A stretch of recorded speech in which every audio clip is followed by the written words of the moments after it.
Hello, my fellow travelers.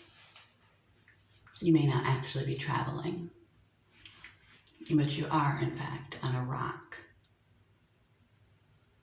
traveling through space. Whether you're moving or you're not moving, you're moving. We are at our favorite hotel, hence the backdrop. Conveniently placed hairdryer, in case people use those. My boyfriend does not, or does, I do not, because my hair is big and dry. Anyway, I managed to stay awake because I pretty much didn't do anything yesterday. I was very sedentary. Woke up, got around, drove in the car down to the hospital, had my procedure done, got out, walked around like at a rest stop and a gas station, and came here after my procedure and just like laid in the bed, sat, laid in the bed, sat, walked around like very minimally. And thanks to the energy envelope of CFS, I had more. It's not good because not moving is not good for your health. Your circulation needs you to move. Your cardiovascular system needs you to move. It's good for depression. It's good for circulation. I also have RA, so I need to move enough. At least 1,600 steps a day, which I do not have my pedometer, but I'm hoping that will be my Christmas present this year. I broke it a while ago, but 10,000 is the recommended, but minimum of 16,000, 1,600 steps in a day is enough to help keep your tendons and stuff around your joints, tendons and muscles around your joints strong, so you'll be less inclined to fall and such when you're older, and it will help support those weak joints if you have a condition like RA. Right now I'm sporting some polka dots on my chin. They're pretty discreet. I didn't even notice them until for some reason I went like this in the mirror last night. Posted that on Instagram. But thankfully, the procedure was the least invasive one I've had to have done for this hereditary hemorrhagic telangiectasia condition where I'm prone to making AVMs, arteriovenous malformations, which is when you have big things called arteries, and then you have little things called veins. Your arteries are supposed to be high pressure, high flow. Your veins are slow drip, low flow, slow pressure. And in me, in a variety of my organs, I'm predisposed to having arteries connect to veins directly. You're supposed to have a filtration device of smaller and smaller vessels before it goes that big fire hose flood of blood gets circulated into excuse me, those tiny little drip faucets of your veins. Those little blue things you see on your wrist and other places, those are veins. And if they have too much high pressure, high flow directed right into them, they can get big and form a cluster of bulging vessels. That is an aneurysm or an AVM. Artery, vein malformation, arteriovenous malformation. And then because of that high pressure fire hose stuff going through itty bitty vein, the walls get thin and stretch and balloon up, and then you get an aneurysm, and aneurysms can be lethal or symptomatic depending on where they're at. So whenever one arises or becomes big enough to be visible, they have to do whatever surgeries or procedures are required to remove my aneurysms, or I just refer to it as aneurysms because people have better grasp of that, but it's actually AVMs, because those are the veins. It's just a matter of time. With an AVM, it's just a matter of time, and they don't work like regular tumors or other things that grow in the body at a steady rate progressively over time. Some grow faster, some grow slower, but it shows up and then it grows, and there's a time arc they can follow. When it comes to AVMs, that vein that is under such high pressure could be fine for 20 years and then suddenly go and blow up and you hemorrhage, or it could stay the same and then suddenly in 2 weeks get big and blow up. So it's just like having a ticking time bomb or playing Russian roulette, not getting them taken care of.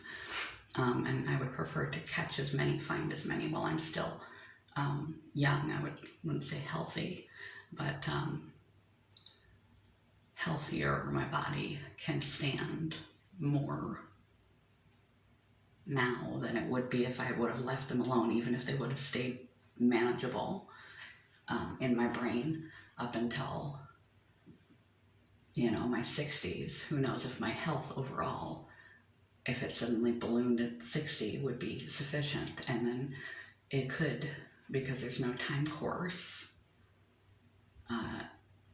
it could go from tiny to massive. Suddenly, it could be 2 years, not 20 years, or 2 weeks. And then once you have a brain hemorrhage, they were in my brain, so the last time they were in my lungs, and that caused symptoms, although it took them a long time to figure out what those symptoms were coming from. But that caused symptoms, and the recovery was exceptionally long because that was an invasive surgery. I had 5 of them in my lungs, and I had 2 different surgeries, and it took me about 6 months to recover from that procedure. That was about 5 years ago, and then 2 more have grown since then in my brain. They were in my frontal lobes, and that is why I had radiation treatment. I'm thankful they were small enough to get taken care of and close enough to the surface. They were in the front. They weren't deeper. One's a little deeper than the other through radio surgery. But we have to keep an eye on me. But it's much less of a problem than it would have been by taking care of it, getting in front of it, and much less invasive than open head surgery. When I first found them, the neurosurgeon was saying that probably we could do one radioscopically, but the other would have to be done with open head neurosurgery. And I don't know if I'm strong enough for that. I mean, you gotta do what you gotta do.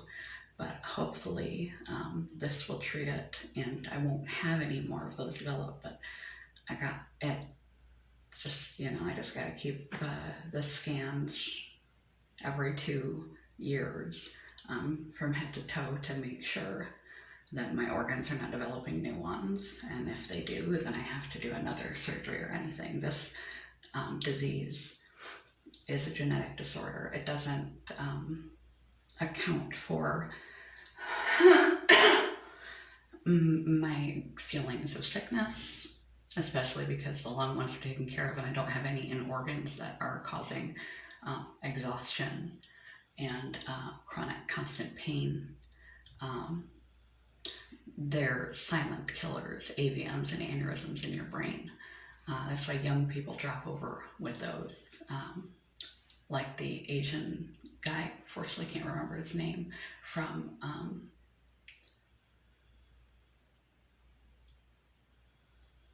and I can't remember the show. Anyway, that's terrible references. Early, see. First I need coffee, which I have. I'm going to take a sip of it.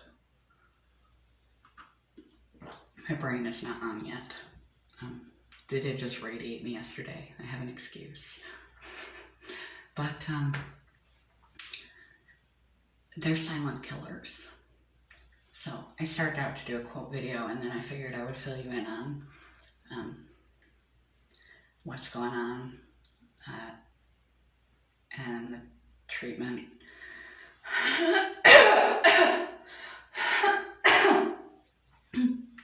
Was the least invasive one I've had to have so far. But however, in 6 months or so, that's when you tend to have side effects from the treatment of the brain. And they're going to do a checkup with me. I have a nurse checkup, telehealth, in about 5 days. And then I'm going to have follow up with neurosurgery because they'll want to scan me, CT me, MRI me, etc.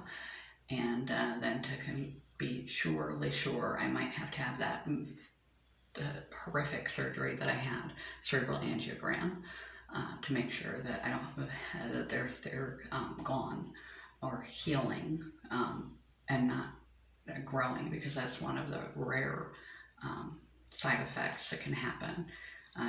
They don't heal overnight either. Once they're blasted with the radiation, it can take up to 2 years for them they sort of shrivel over time and die. And the blood reroutes elsewhere. But that happens slowly and gradually over a 2-year process. However, they can react oppositely and get larger instead. So I'll have scans and things to make sure that they're gone. And and then I'll have the future scan with the HHT person. And my every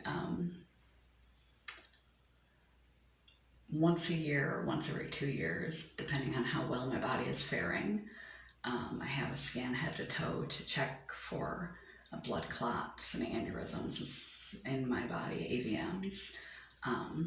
And then I do a walkabout, where you walk around with a pedometer, or not a pedometer, an oximeter, pulse oximeter. There we go, spit it out, lady. I know it's early, but pulse oximeter on your finger. And they walk you around and walk you around and walk you around to see if your pulse drops or your oxygen drops while you're walking. And I do the machine that you breathe into. They put you in a bubble and you do breathing to see my lung volume and everything, to make sure that they checked what my baseline was.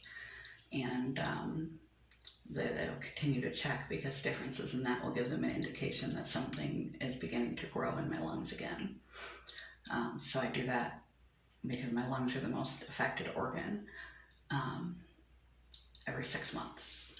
And that's how I manage this particular illness. Unfortunately, this surgery will not, however, beautifully non-invasive. It was the easiest one I've had. Will not prevent or fix the fact that I'm exhausted and sick all the time, and in pain. The two are unrelated. This is a life preservation disease that you monitor yourself for the preservation of your life, because aneurysms are silent killers. You may not have a symptom, depending on where it's at in your body, until it shoots out a blood clot, or you get a body-wide infection, or it ruptures, or the numerous other side effects that can happen, including death.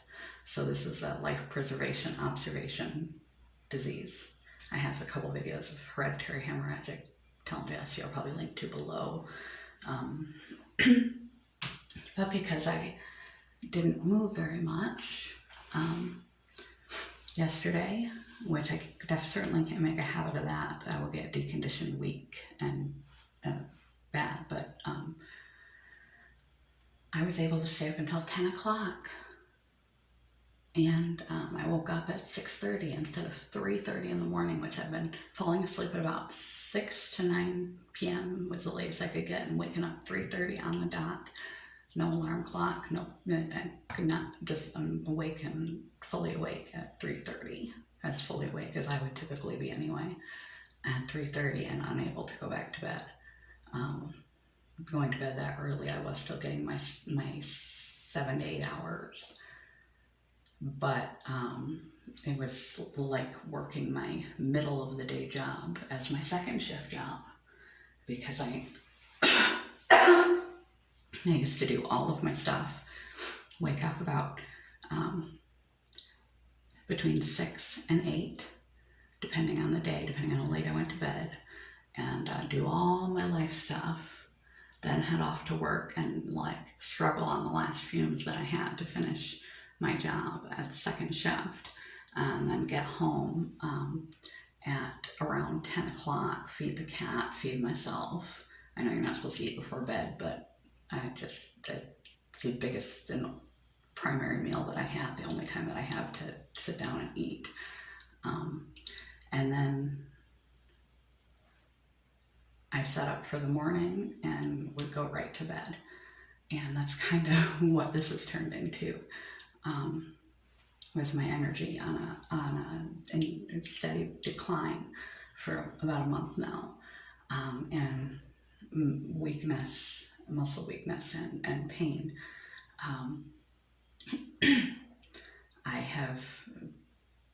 It just sort of shifted my morning. I would get home from work at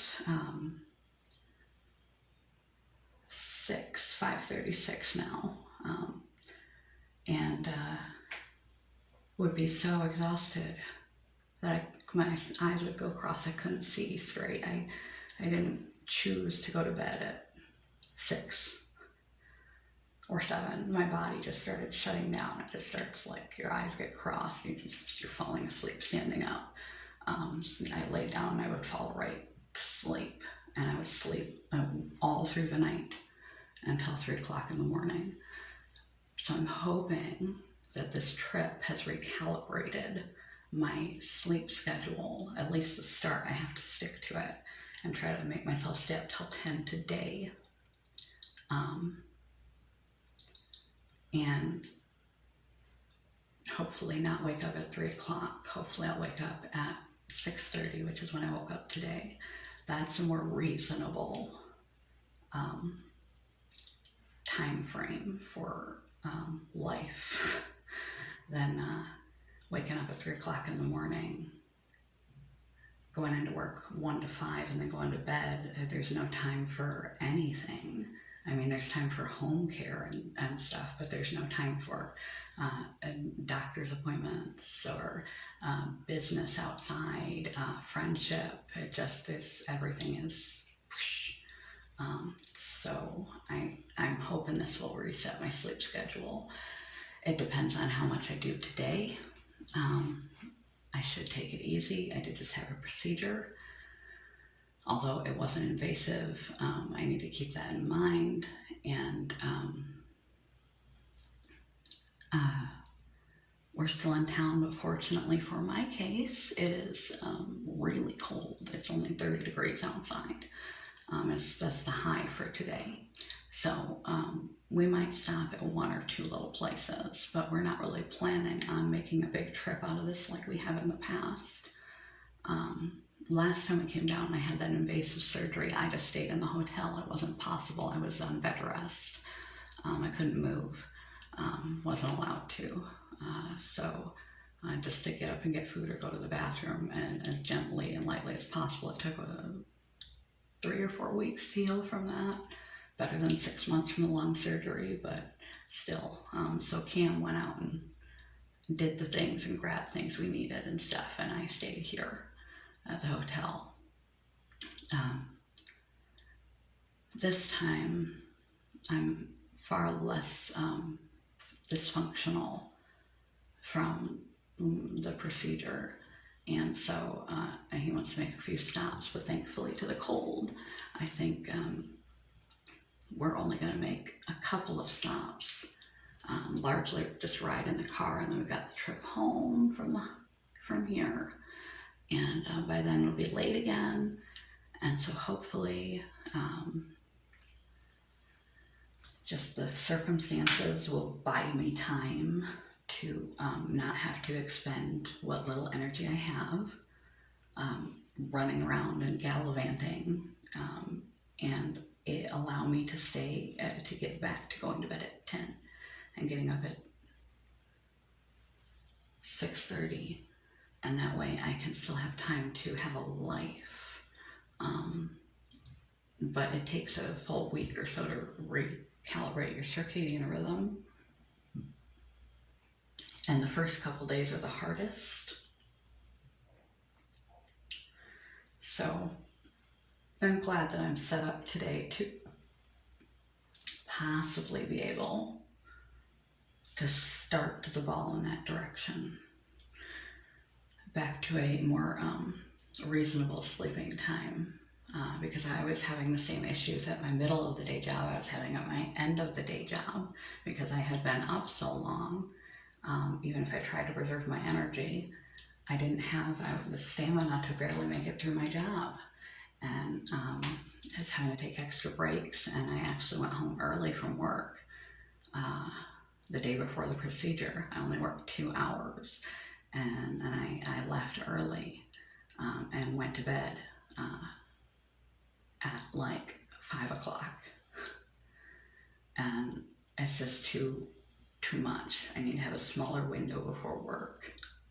That way I can have my usual morning stuff, business or doctors, my job, and then come home and still have a couple of hours to tend to social relationships and things like that that make your life worth having.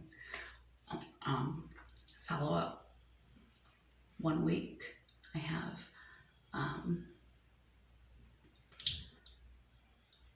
I can't think straight. 1 week I have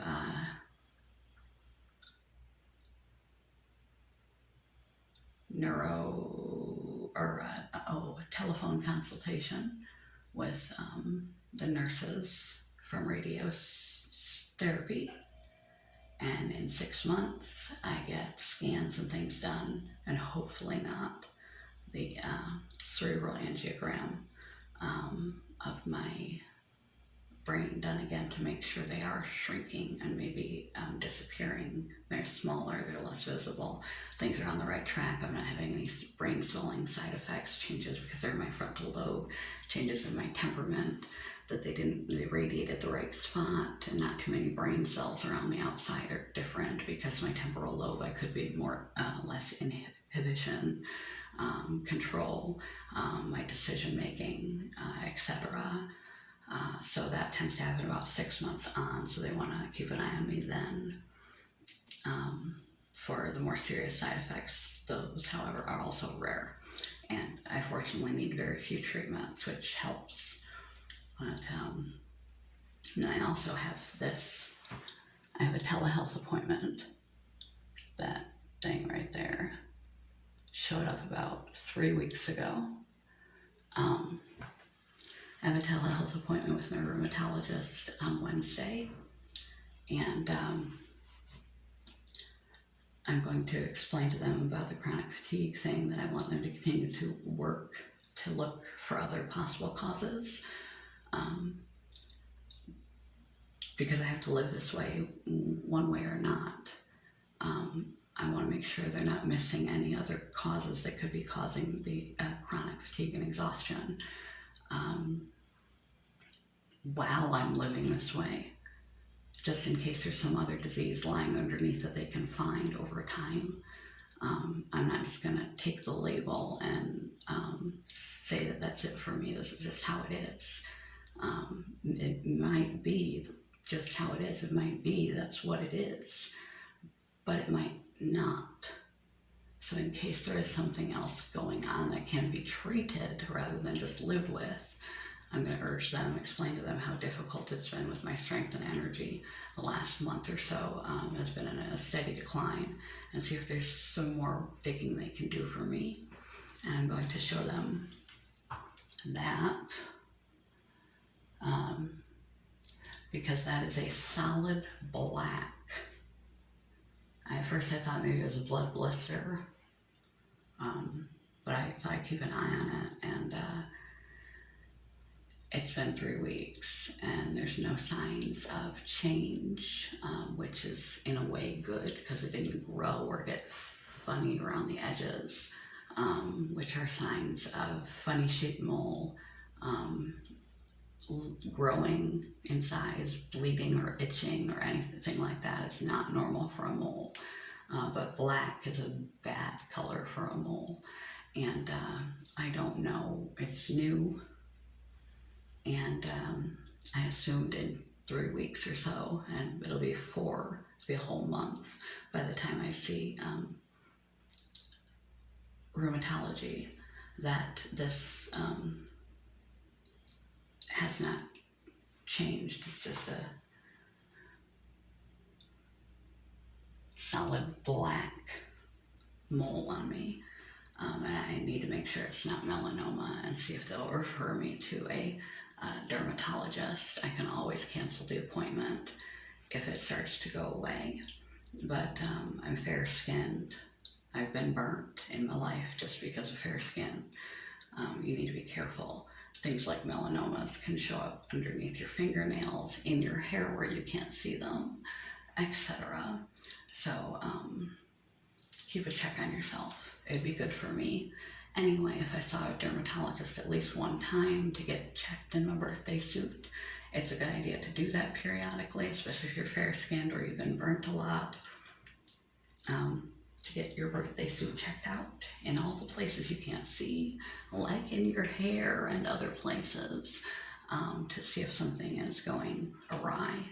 But fortunately for me, if this is not just a blood blister and something worse, it's showed up in a very obvious spot. But I'm hoping it's just a blood blister, and then I can utilize the appointment to just get my whole skin and all my moles and stuff documented as a baseline, so I will know for the future. And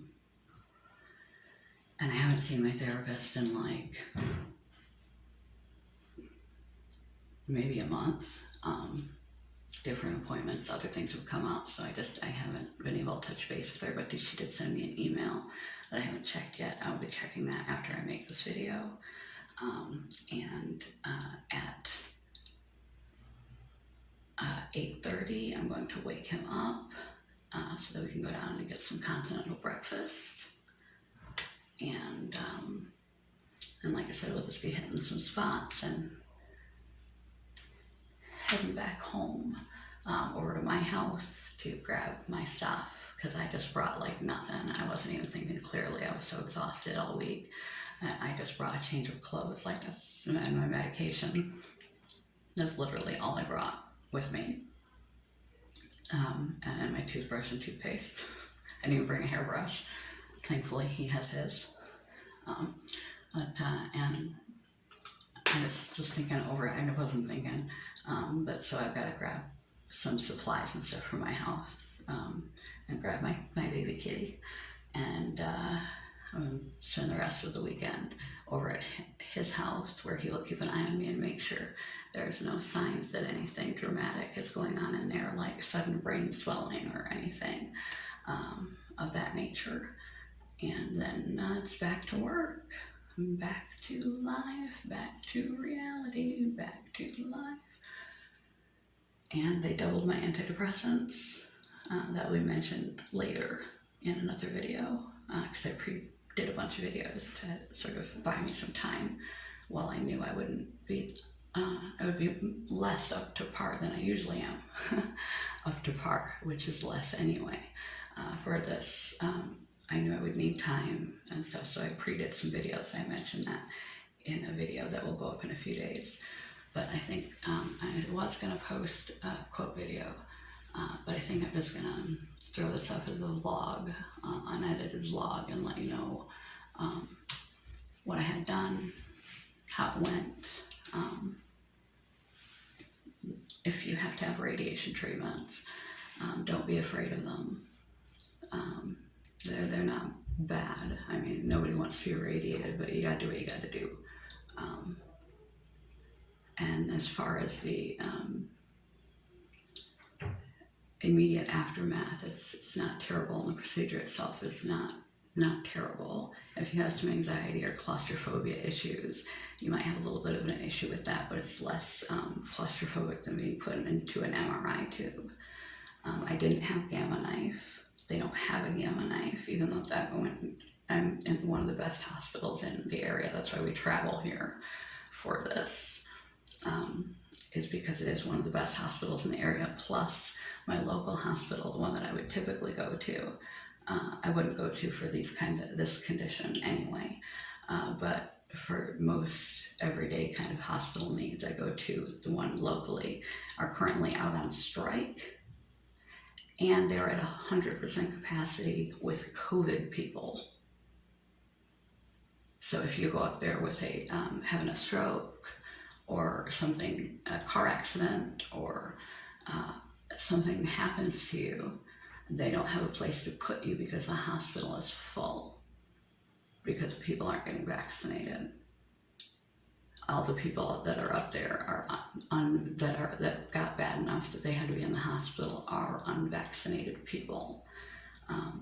So bear that in mind. And another PSA, Thanksgiving just came and went. A lot of people went to big family gatherings with people who were unvaccinated. I know of one person in particular that went and traveled to a group who are anti-vaxxers, and brought her whole family to a group of 25 people, and they were unvaccinated, every one of them. And now her son is really sick, and they're taking him to get COVID testing, and that's just dangerous in my opinion. This is my channel, so I can state my opinion. But yeah, if I need to go to the hospital, if I have a side effect, if I start having seizures or anything, that I might have to travel for miles to have help. That could put me at serious risk. But it is what it is. And I know of 5 people right now that have COVID. We're on top of the stack, and now there's that new variant. So try to get your boosters. And your vaccines if you haven't got them, because even if you can still catch it, it will be far less virulent, and the hospitals are overbooked, and they need to set up lean-tos like they did before the pandemic, at the start of the pandemic, and put all the non-vaccinated, whether they chose to non-vaccinate seriously ill COVID patients in the mini makeshift hospitals, so that the regular hospital can be open for people who have car accidents or injuries that were not brought upon them by their choice